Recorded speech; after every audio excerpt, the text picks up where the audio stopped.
This is the Lone Crater YouTube. We hope this video helps.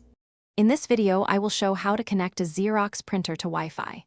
First, ensure your Xerox printer is powered on and in a ready state, typically indicated by a green light.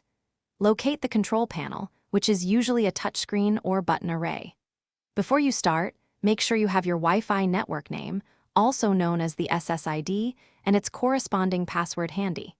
These details are crucial for a smooth connection process, saving you valuable time and preventing interruptions during setup. Next, from your printer's control panel, navigate to the main menu. Look for options like network, connectivity, or wireless settings. Once found, select the Wi-Fi or wireless option. Many Xerox models offer a wireless setup wizard, which provides step-by-step guidance. This wizard simplifies the process significantly, making it easy to find and connect to your home or office network without complex manual configurations. Follow the on-screen prompts carefully. Now, your printer will display a list of all available Wi-Fi networks in the vicinity. Carefully scroll through this list and select your specific network name or SSID.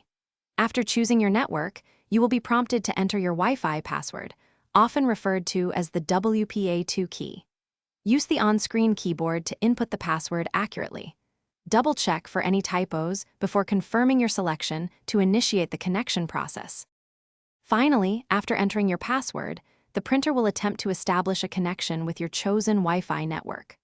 Look for a confirmation message on the display, such as "Connection successful," or observe a solid Wi-Fi indicator light, which typically turns green. To ensure everything is working correctly, print a test page. This verifies that your Xerox printer is successfully communicating wirelessly and is now fully ready for all your printing tasks. Thanks for watching. Consider subscribing if we helped you.